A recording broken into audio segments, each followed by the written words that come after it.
Bonjour à tous, on est vraiment heureux de vous recevoir aujourd'hui. Comme Samson, on m'a coupé les cheveux, mais ma force, ma joie et ma paix sont restées intactes en Jésus. Et j'espère vraiment que c'est ton cas. Et si peut-être tu passes par une période de découragement, que ton cœur est dans la peine, que tes forces t'ont abandonné, je t'invite vraiment à proclamer les paroles qu'on va chanter aujourd'hui. Dans la joie, quand le soleil m'inonde, dans les mondes, ta présence abonde.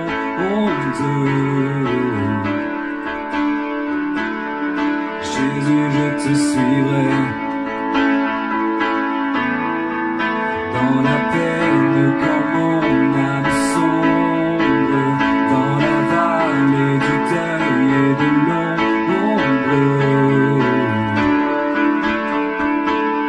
Jésus, je te suivrai, car tu es mort pour moi. Je vivrai pour toi. Tu t'es offert sans rien garder, tu as souffert pour me sauver.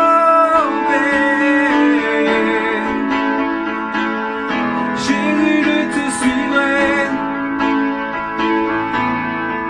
je t'aimerai plus que la vie, te servirai malgré le prix. Oh. Jésus, je te suivrai, confiant quand ma foi est profonde, dans le doute quand ma paix s'en fonde. Oh. Jésus, je te suivrai, car tu es mort pour moi. Je vivrai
couronné, rayonnant de majesté.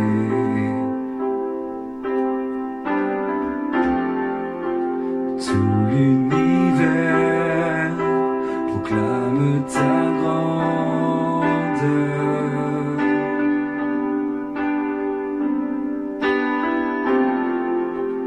Glorifié par les anges prosternés,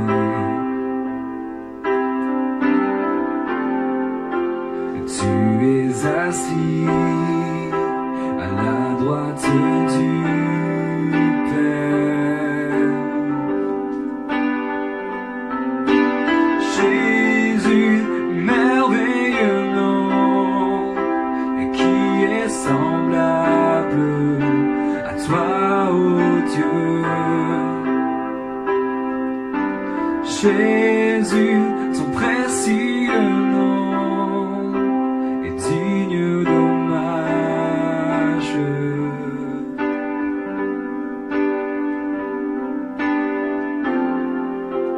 Captivé par l'éclat de ta beauté,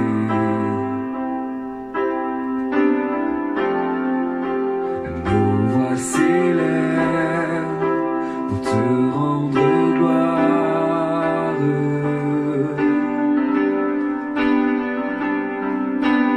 Jésus, merveilleux nom, qui est semblable à toi, ô Dieu.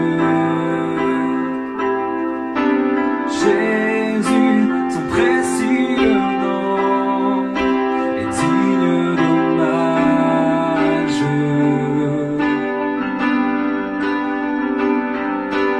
Jésus, merveilleux nom, qui est semblable à toi, ô Dieu. Jésus, ton précieux nom est digne d'hommage.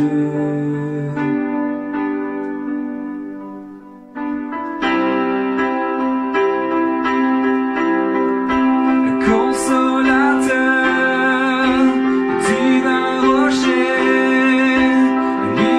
libérateur, Seigneur couronné, Dieu créateur, Fils bien-aimé, Roi serviteur, Seigneur couronné, commencement, ultime fin, soleil levant, étoile du matin, Dieu tout-puissant, deux, trois fois saint, sauveur vivant, maître souverain. Oh, oh,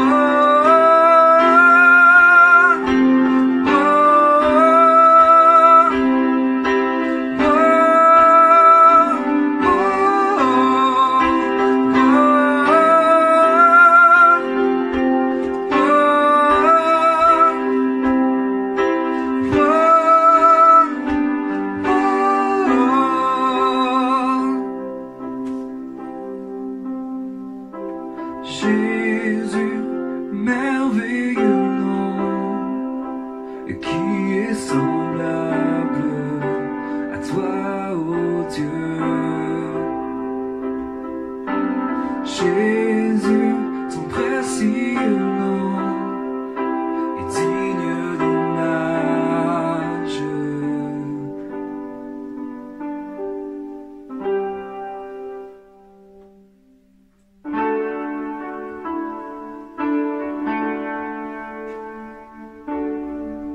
De son amour, Dieu le Père envoya son Fils Jésus pour accorder la lumière à tous ceux qui l'ont perdu. Il descendit sur la terre, mais les hommes l'ont rejeté.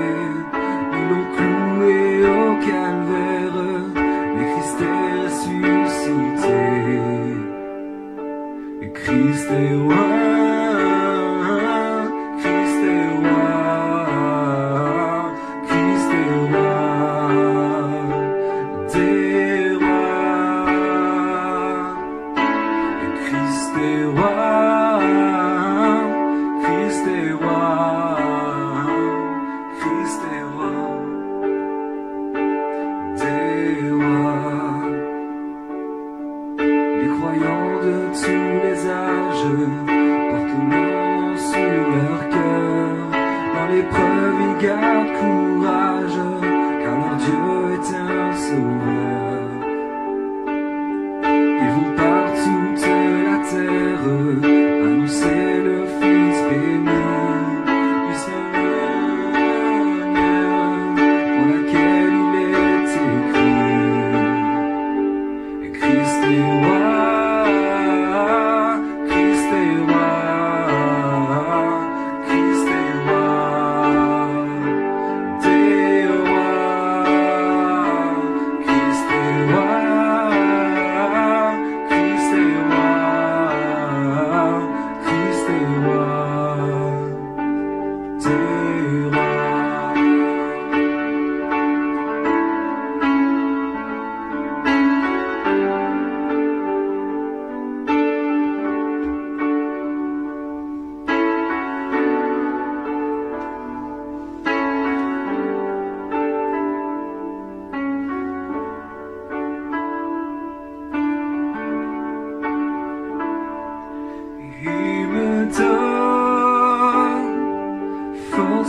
Courage, il me donne amour et paix, il me donne puissance et autorité. Est-ce qu'on peut prendre ce couplet ensemble? Il me donne force et courage, il me donne amour et paix, il me donne puissance et autorité. Est-ce qu'on peut prendre encore une fois ce couplet en fermant les yeux, en réalisant les paroles, Seigneur? Seigneur, c'est toi qui me donnes l'autorité, Seigneur, sur toute chose. Il me donne force et courage, il me donne amour et paix, il me donne puissance et autorité.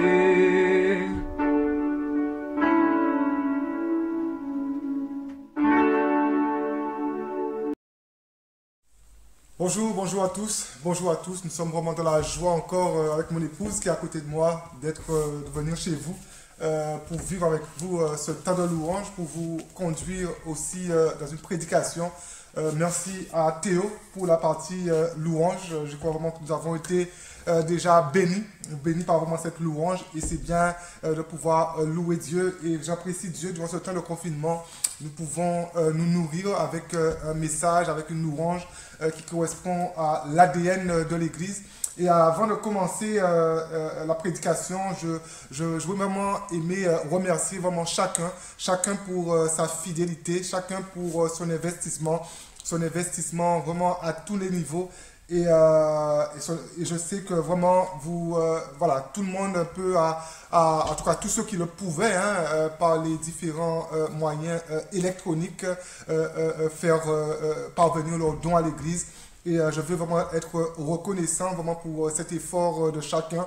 Et je crois que vraiment par la grâce de Dieu, si on continue comme ça, on ne sait pas quand est-ce qu'on pourra revenir ensemble, mais si on continue ainsi, l'œuvre va continuer, et ensuite on pourra redémarrer avec un peu plus d'aisance, parce que je crois vraiment le but c'est redémarrer après le confinement avec une forme d'aisance et continuer vraiment dans tous les projets que nous avons plus ou moins commencé. Mais en tout cas, je veux vraiment vous remercier pour votre fidélité.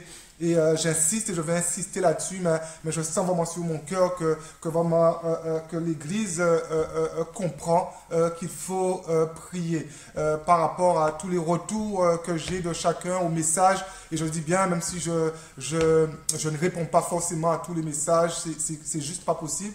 Mais je sens que l'Église rentre dans une dynamique. L'Église comprend qu'il faut prier. Je vous encourage vraiment à continuer ainsi, à prier, à chercher Dieu.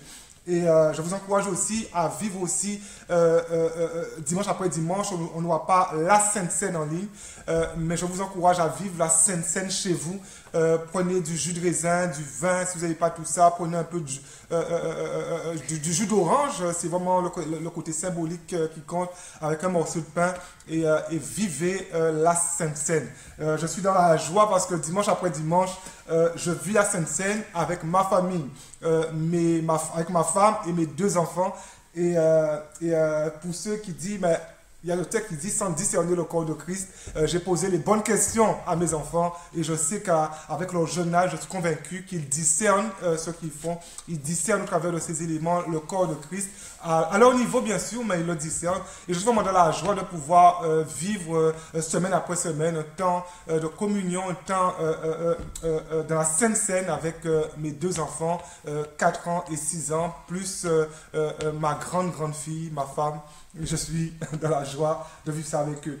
Et ce matin, le titre du message, un appel à louer Dieu. Un appel à louer Dieu. Et on va lire pour cela le texte que nous avons, le texte de base qui va nous suivre, se trouve dans le psaume 118, les versets 1 à 4. Le titre du message, un appel à louer Dieu. Psaume 118, les versets 1 à 4. Louez l'Éternel, car il est bon, car sa miséricorde durera toujours. Qu'Israël dise, car sa miséricorde durera toujours. Que la maison d'Aaron dise, car sa miséricorde durera toujours.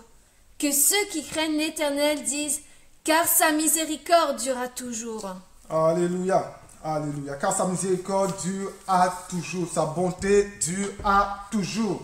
Un appel à louer Dieu. Il y a un appel ici à louer Dieu. Un appel ici à célébrer Dieu. Et ici, nous sommes devant littéralement un psaume messianique, c'est-à-dire un texte de l'Ancien Testament qui parle de Jésus. Un texte de l'Ancien Testament qui annonce déjà l'œuvre de Jésus. Une œuvre qui sera éternelle. Une miséricorde qui sera éternelle. Une bonté qui sera éternelle. Et ça annonce déjà, c'est vraiment prophétiquement, ça annonce déjà ce qui va venir et ce que nous vivons aujourd'hui en tant qu'Église.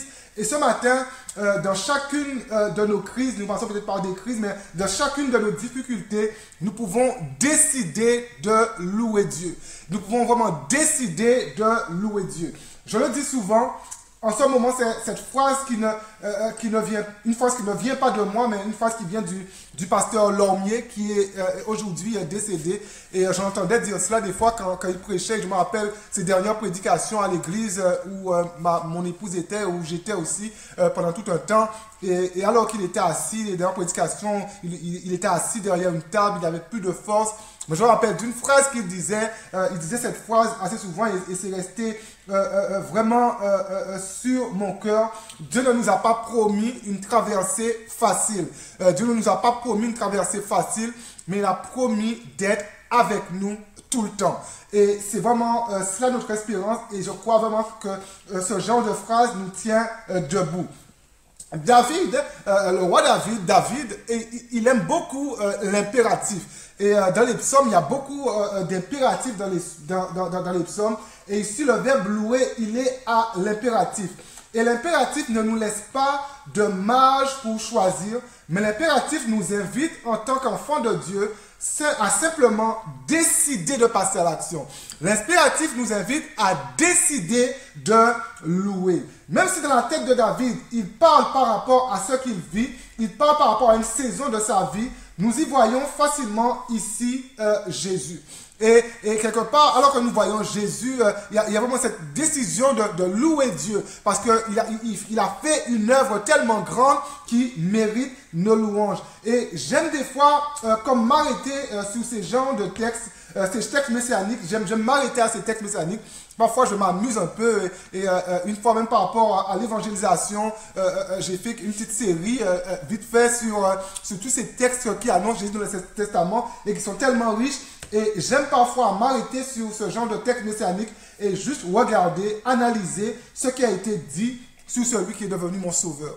Et ce qui a été dit sur celui qui est devenu mon sauveur est tellement une vérité pour moi aujourd'hui, et avec toute l'Église nous sommes en train de le vivre maintenant, c'est tellement une réalité. Et il y a trois mots dans le texte trois mots qui ont attiré mon attention pour ce message de ce matin. Et trois mots que nous allons tenter ensemble de développer. Trois mots qui sont louer. Le deuxième, c'est bon. Et le troisième mot, c'est miséricorde. Louer, bon et miséricorde. Et il y a dans ce texte une dimension d'éternité. Il y a dans ce texte une dimension de choses qui sont éternelles. Il y a une dimension de choses qui ne passent pas. Il y a une dimension de choses qui nous transcendent. Des choses qui sont au-dessus de nous. Et une dimension d'éternité qui est appelée à prendre place au travers de l'œuvre de Jésus à la croix. Et quelque part, à cause de l'œuvre de la croix qui a signé la victoire de Dieu sur le mal, Dieu devra être loué éternellement. Dieu, il est bon éternellement. Dieu, sa miséricorde est éternelle parce qu'il a tout accompli à la croix. Et nous avons tellement de raisons de louer Dieu. Nous avons tellement de raisons de célébrer Dieu. Nous avons tellement de raisons de venir avec joie dans la présence de Dieu et lui faire monter nos louanges. Et mon premier point de ce matin, Dieu mérite nos louanges. Dieu mérite nos louanges. Nous devons louer Dieu parce que Dieu mérite nos louanges. Et quelque part, nous devons louer Dieu parce que nous le voyons agir tous les jours dans nos vies. Nous le voyons se glorifier tous les jours dans nos vies, mais aussi dans la vie des autres. Et alors que nous sommes confinés, j'aime à dire que Dieu travaille. Dieu n'est pas confiné.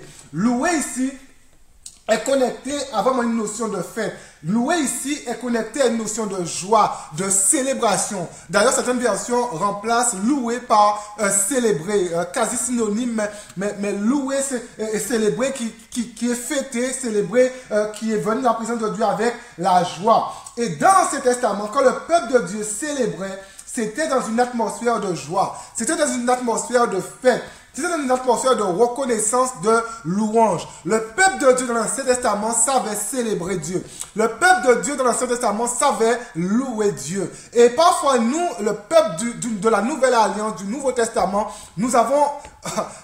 Dieu, en fait, il est tellement glorieux dans le Nouveau Testament que nous avons aussi des raisons pour louer Dieu. Nous avons aussi des raisons pour célébrer Dieu. Nous avons aussi des raisons pour être dans la joie, dans la présence de Dieu. Au travers de la louange que le peuple faisait monter vers Dieu, le peuple reconnaissait tout ce que Dieu avait accompli en leur faveur. Ils reconnaissaient, Dieu les avait délivrés. Ils reconnaissaient que Dieu les avait sauvés. Ils reconnaissaient que Dieu avait épargné leur vie. Ils reconnaissaient que Dieu s'était glorifié. Ils reconnaissaient. Et leur louange pouvait prendre une forme d'action de grâce. Rendre grâce à Dieu. Une forme de remerciement, la louange à Dieu. Et comme je le dis souvent aux chrétiens, il est important de répéter aux oreilles de Dieu ce que nous le voyons faire dans nos vies et dans la vie des autres. C'est tellement important. On a vu Dieu sauver quelqu'un. Oh Seigneur, je te loue parce que tu as sauvé un tel. Et parfois, je peux même dire que je ne misais pas un sou sur un tel. Mais Seigneur, toi, tu me dépasses. Je te loue.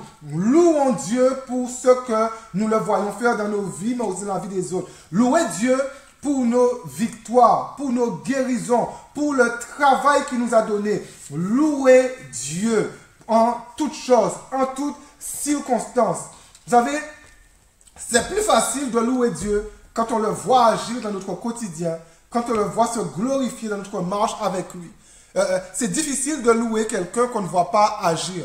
Et si on ne voit pas Dieu agir dans notre quotidien, si on ne voit pas Dieu agir dans la vie des autres, on va le louer pourquoi?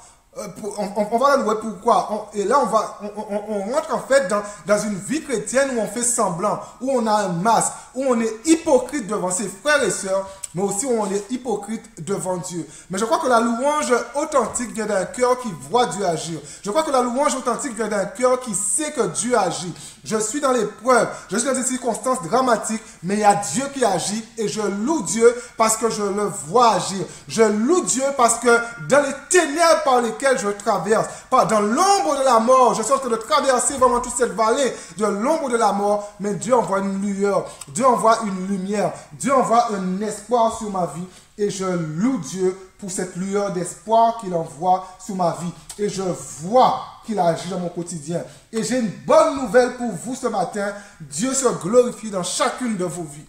Vous savez, personne ne peut me faire comprendre ni croire le contraire ce matin.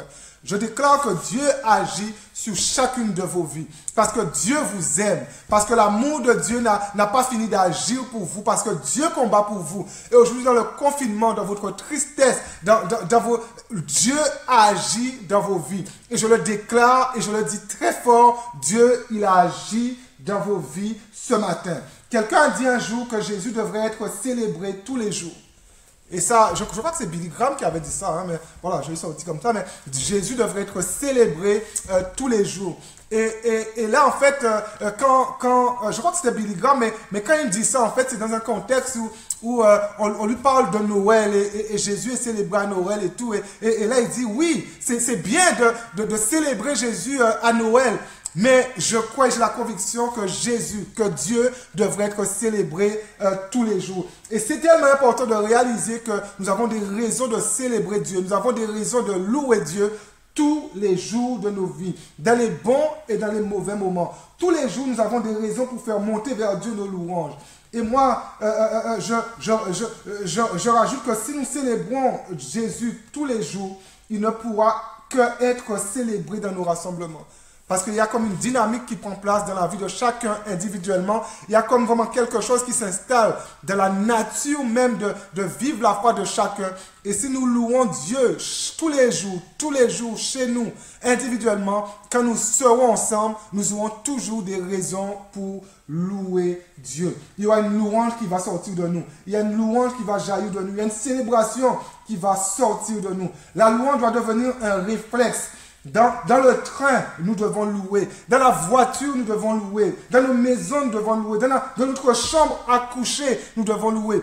Toute occasion, toute circonstance doit devenir une occasion, une opportunité pour louer Dieu. Notre vie doit être une vie d'adorateur. Et l'adorateur, c'est celui qui loue en toutes circonstances, qui fait monter vers Dieu une parole, qui fait monter vers Dieu une reconnaissance. Et à chaque moment, nous pouvons faire monter vers Dieu notre reconnaissance parce que nous reconnaissons qu'il agit.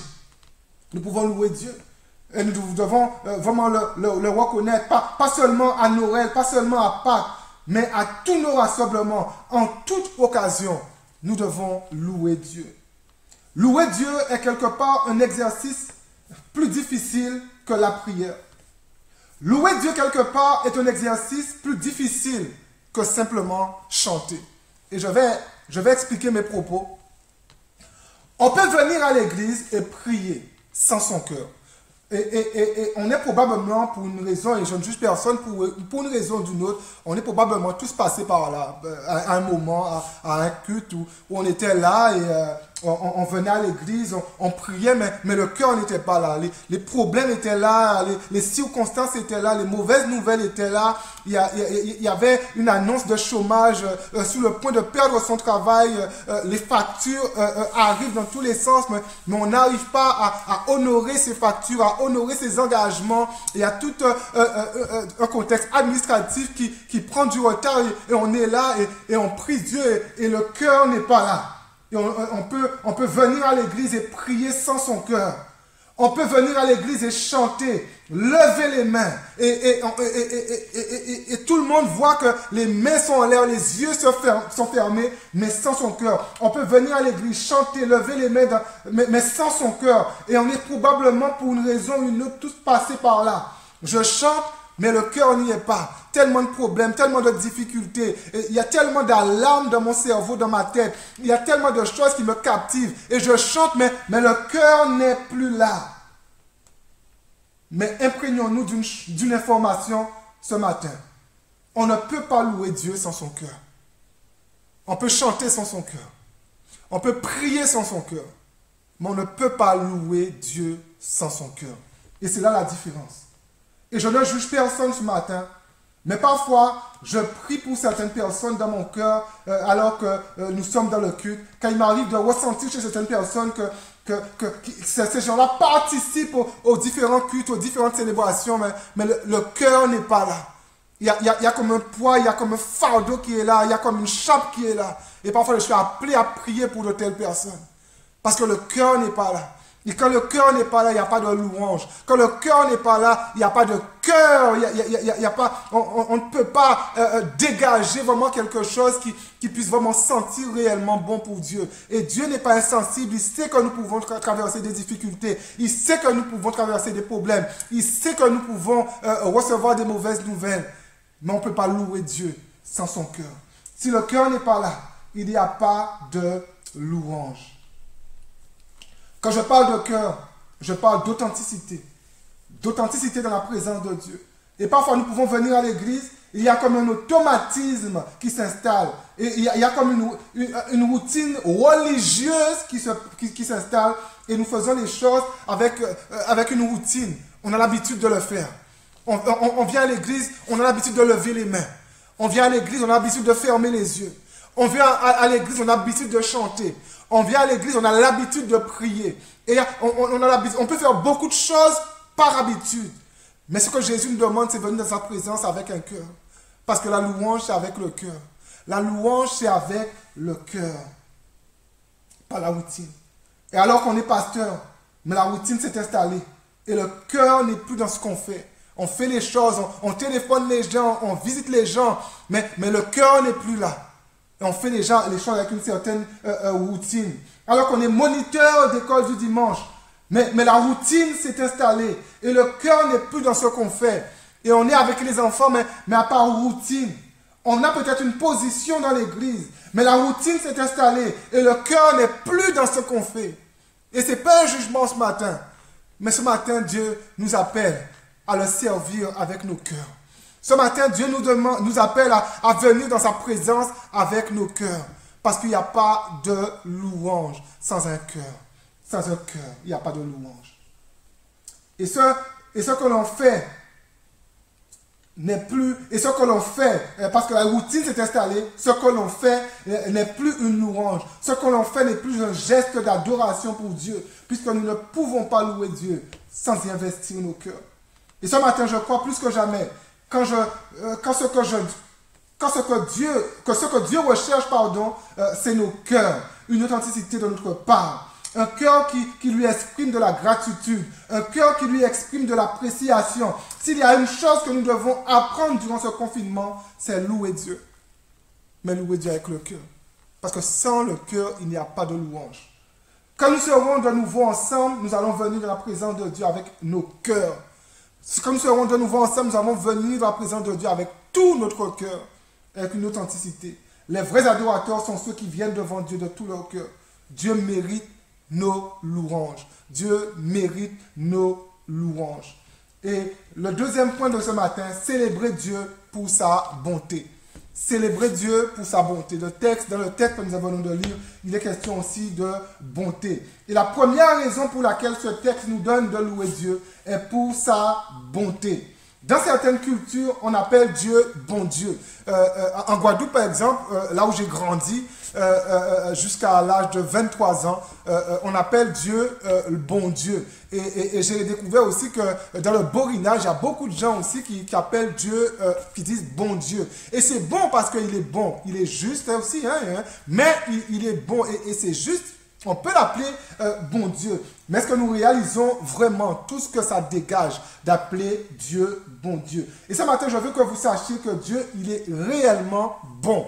Dieu est bon et il est bon en tout temps. Et quand on parle de bonté de Dieu, aujourd'hui, Certains pourraient dire, si Dieu est bon, pourquoi il permet que le coronavirus, par exemple, continue à faire autant de dégâts? Dieu, il est bon. Il est en train de prêcher que Dieu est bon, mais pourquoi Dieu permet que le coronavirus fait autant de dégâts autour de nous? On connaît tous des gens qui ont perdu des êtres chers. On connaît tous les dégâts. On a entendu, on est plus du monde proche de dégâts causés par le coronavirus. Mais pourquoi Dieu permet de telles choses? Et je répète encore ce que j'ai déjà dit. Dieu permet que certaines choses arrivent, mais ça ne veut pas dire qu'il en est l'auteur. Dieu peut permettre que certaines choses arrivent, mais ça ne veut pas dire qu'il en est l'auteur. Dieu n'est pas l'auteur des malheurs que l'on rencontre sur notre chemin. Non, il n'est pas l'auteur des malheurs que l'on rencontre. Par contre, il y a un mot que je crois que nous devons être réconciliés avec, et ce mot est souveraineté. Et je crois que l'Église doit se réconcilier. On doit, moi aussi, le premier, j'ai besoin de me réconcilier avec ce mot, souveraineté. La souveraineté de Dieu rappelle que Dieu fait ce qu'il veut. La souveraineté de Dieu nous rappelle que Dieu est au contrôle. La souveraineté de Dieu nous rappelle que Dieu prend les décisions. Dieu permet ce qu'il veut permettre. Et Romains 8,38 est un texte qui m'inspire beaucoup. Quand j'ai l'impression que tout se déchaîne contre moi, c'est un texte qui m'inspire beaucoup. Romains 8,38. Pas Romains 8,38, mais Romains 8,28. Pas Romains 8,38, mais Romains 8,28. Nous savons, du reste, que toute chose concourt au bien de ceux qui aiment Dieu, de ceux qui sont appelés selon son dessein. À cause de la bonté de Dieu vis-à-vis de nous, peu importe ce qui pourrait nous atteindre ici, Dieu nous annonce qu'il y a un futur pour nos vies. Peu importe ce qui peut nous atteindre, peu importe ce qui peut nous affecter, peu importe ce que nous pouvons rencontrer ici-bas, Dieu nous annonce par ce texte qu'il y a un futur pour nos vies. Et alors que nous traversons dans cette vallée de l'ombre de la mort, nous sommes perturbés par la maladie, par toute forme de souffrance, mais sachez que toute chose concourt au bien de ceux qui aiment Dieu. Toute chose, pas certaines choses, mais toute chose concourt au bien de ceux qui aiment Dieu. Et voici un premier cri de louange pour chacun. Dieu est bon. Et on peut crier cela là où nous sommes, dans notre maison, peu importe là où nous pouvons crier ce matin que Dieu est bon. Un cri de louange. Et est-ce que nous pouvons dire ce matin avec nos cœurs, parce que la louange se vit avec le cœur. Est-ce que nous pouvons le dire ce matin avec nos cœurs que Dieu est bon? Et le psaume 37 est comme une préparation aux persécutions qui doivent s'abattre sur le peuple juif après le retour en exil. Et David dira au verset 25 du psaume 37, « J'ai été jeune, j'ai vieilli, et je n'ai point vu le juste abandonné, ni sa postérité mendiant son pain. » Il y a ici une déclaration, vraiment une déclaration de foi de la part de David. Il y a une déclaration de foi qui est faite et cette déclaration est fondée sur la bonté de Dieu. Parce que Dieu est bon. Parce que Dieu est bon, il ne peut pas abandonner le juste. Parce que Dieu est bon, il ne peut pas permettre en fait que le juste puisse mendier son pain. Parce que Dieu est bon. Et le juste, c'est qui? C'est celui qui, par la nouvelle naissance, a reçu la justice de Dieu. En lui, un tel homme, une telle femme ne peut pas être abandonné de Dieu. Là où vous êtes, célébrez les bontés de Dieu. Parce que Dieu ne peut pas vous abandonner. Dieu ne peut pas vous quitter. Dieu ne peut pas permettre que vous alliez mendier votre pain. Parce que Dieu est bon. À cause de sa bonté. La bonté de Dieu pour nous signifie que Dieu agit en notre faveur. Il n'est pas contre nous, mais il est pour nous. Il est bon. Peu importe ce qui nous arrive, Dieu n'est pas contre nous. Il travaille pour nous. Parfois, nous ne le voyons pas agir. Parfois, nous voyons en fait que nous avons l'impression que nous sommes en train de nous enfoncer. Nous avons l'impression que, mais Dieu est en train de travailler. Nous ne le voyons pas peut-être, mais il travaille. Et que vraiment, nous puissions vraiment le saisir. Et si nous saisissons cela, nous allons quelque part apprendre à le voir agir dans nos difficultés. Et dans nos difficultés, nous aurons toujours une raison pour louer Dieu parce que nous le verrons se glorifier. Dans nos plus mauvais moments, Dieu cherche le meilleur pour nous. C'est pour cela que toute chose concourt au bien de ceux qui aiment Dieu. Et là qui m'écoutent ce matin, et qui sont dans la souffrance. Il y en a qui m'écoutent ce matin et qui vivent quelque chose. Vos forces vous ont abandonné. Vous n'arrivez plus à vous battre. Il y en a qui m'écoutent et qui se reconnaissent. Pourtant, dans votre faiblesse, Dieu vous conduit vers ce qui a de meilleur pour vous. Dieu vous conduit vers ce qui a de meilleur pour vous. C'est normal de dire à Dieu nos incompréhensions. Et parfois on dit, mais pourquoi? Non, c'est normal. Parfois il y a des gens... c'est normal de dire, Seigneur, je ne comprends pas. La situation est là, je ne comprends pas. C'est normal de pleurer. C'est normal d'avoir une tristesse. Mais ce matin, saisissons le bien que Dieu veut souffler sur chacune de nos vies. Alors que nous sommes dans la souffrance, alors que nous sommes dans la désolation, saisissons le bien que Dieu veut souffler sur chacune de nos vies. La bonté de Dieu, elle est parfaite. Elle n'est pas altérée. Rien ne peut la diminuer. Si elle est parfaite, alors nous devons être convaincus ce matin que la bonté de Dieu ne varie pas avec nos circonstances.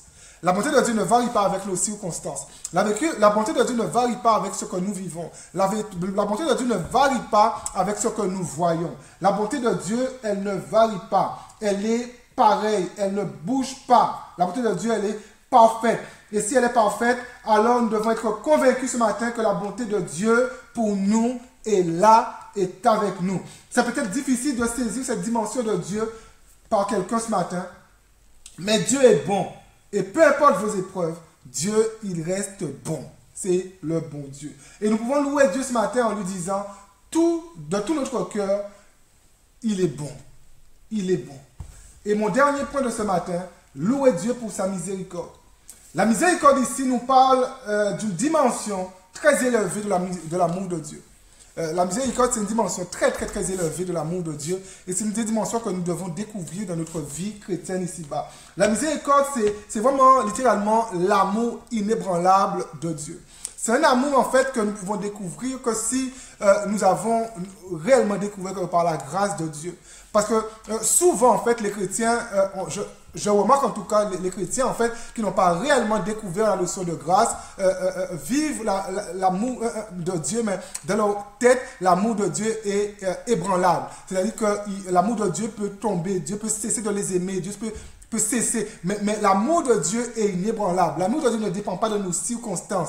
Et on a besoin de découvrir la grâce pour vivre en dessous de la miséricorde de Dieu. Un amour que rien ni personne ne peut changer. Et je sais que quand je parle ainsi, je peux peut-être choquer, mais l'amour de Dieu, rien ni personne ne peut le changer. Pour moi, rien ni personne ne peut changer cet amour. Rien ni personne. Dieu est juste. Et ça, j'ai pas de problème avec ça. Il est juste, mais gardons dans nos cœurs que son amour pour nous est inébranlable. Parce que Dieu nous aime d'un amour inébranlable, il sera fidèle dans tout ce qu'il a prévu pour nous. L'amour de Dieu pour nous ne varie pas, l'amour ne change pas, parce que dans son amour, Dieu, il est fidèle. Et la fidélité, c'est Dieu, la fidélité de Dieu, c'est Dieu qui ne change pas. Le texte que nous avons lu nous rappelle que la miséricorde de Dieu, elle dure à toujours. Plus simplement, son amour, cet amour inébranlable, elle dure pour nous à toujours. Elle est éternelle. Quelque chose d'éternel, c'est quelque chose qui ne peut pas être rompu pour nous. Dieu nous aime et c'est tout. Et son amour durera toujours pour son peuple entier. Le texte que nous avons lu, son amour durera toujours pour Israël. C'est-à-dire, les Juifs, son amour durera toujours pour la maison d'Aaron. C'est pour tous ceux qui exercent la prêtrise. Son amour durera toujours pour ceux qui craignent Dieu. C'est-à-dire pour tous ceux qui ne sont pas nés juifs, mais qui se sont convertis. C'est-à-dire que Dieu inclut tout le monde qui lui appartient, pour tout le monde qui est venu près de son cœur. Et son amour dure à toujours. Mais l'amour de Dieu a atteint son apogée en ce qu'il a envoyé son Fils Jésus avec pour mission de mourir à la croix pour le péché de l'humanité. Et Jean 3,16 nous dit que car Dieu a tant aimé le monde qu'il a donné son Fils unique, afin que quiconque croit en lui ne périsse point, mais qu'il ait la vie éternelle. Waouh! Quand nous avons un texte, honnêtement, est-ce que Dieu ne mérite pas nos louanges? Est-ce que Dieu ne mérite pas d'être loué? Est-ce que Dieu ne mérite pas d'être remercié? Quand on lit un tel texte, nous devrions avoir envie de louer Dieu, célébrer Dieu d'un coup, là où nous sommes. Dieu nous a aimés de tout son cœur, alors il mérite que nous venions dans sa présence comme de véritables passionnés de tous nos cœurs. La passion est une disposition qui ne doit pas manquer de notre relation avec Dieu. Nous devons être des passionnés. Et le passionné, c'est quelqu'un qui met son cœur. J'ai été passionné de beaucoup de choses. Et il y a des gens qui sont passionnés de foot. Et les gens qui disent qu'ils sont passionnés de foot, ils mettent leur cœur dans la relation qu'ils ont avec le foot. Les gens qui sont passionnés de vélo, ils mettent leur cœur dans la relation qu'ils ont avec le vélo. Les gens qui sont passionnés de Formule 1 mettent leur cœur dans la relation qu'ils ont avec la Formule 1. Les gens qui sont passionnés d'histoire mettent leur cœur dans la relation qu'ils ont à l'histoire. Parce qu'un passionné fait des choses avec son cœur. Et frères et sœurs, nous devrions être tous des passionnés de Dieu. Des gens qui mettent nos cœurs entiers dans notre relation avec Dieu. De l'amour de Dieu pour nous, il y a cette dimension aussi de grâce, parce que la passion est une disposition qui ne doit pas manquer de notre relation. Et dans l'amour de Dieu, il y a toute une dimension aussi de grâce qui apaise Dieu dans la relation qu'il entretient avec nous. Il y a vraiment cette dimension de grâce qui va apaiser Dieu. Et c'est cette dimension de grâce qui apaise Dieu. Je ne peux pas venir dans la présence de Dieu. Cette dimension de grâce qui permet que quand Dieu me regarde, il ne voit plus moi, mais il voit celui qui m'a justifié. Quand Dieu me regarde, il ne voit plus moi, mais il voit Jésus. Sans la grâce de Dieu, nous serions tous incapables de louer Dieu ce matin, car Dieu est juste. Il est parfait. En Dieu, il n'y a pas de péché. Sans la grâce de Dieu, nous serions tous incapables de le louer ce matin. Et je parlais de Job avec quelqu'un cette semaine, et c'est un livre en fait que je suis en train de relire, de réexaminer.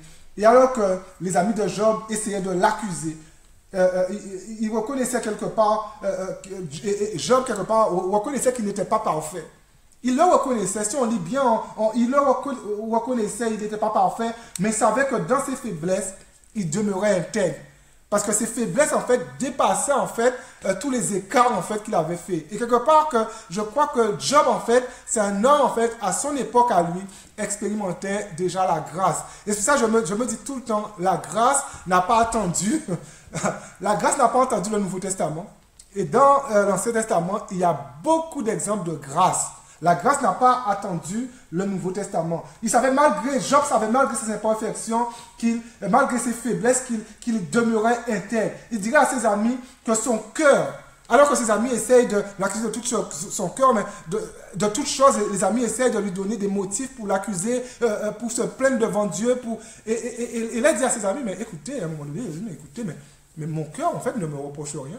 Vous voulez m'accuser de toutes choses, mais mon cœur ne me reproche rien. Et parfois, c'est important, en fait, de dire peut-être même à des gens qui essaient de nous accuser de toute espèce de choses, qui essaient de nous mettre toute espèce de fardeau, de dire, mais écoute, mon cœur ne m'accuse de rien. Vous savez, il y a des gens qui ont vraiment cette âme, en fait, de toujours accuser les gens, toujours pointer les autres du doigt, mais il est important de dire, je reconnais que je suis imparfait, je reconnais, mais mon cœur ne me reproche rien, je suis couvert par la grâce de Dieu. Et Job, quelque part, l'a expérimenté. Il a dit à ses amis, mon cœur ne me reproche rien du tout. Job n'était pas un homme parfait. Job n'était pas un homme sans défaut. Il faut bien lire les textes. Mais Job se remettait à la grâce de Dieu.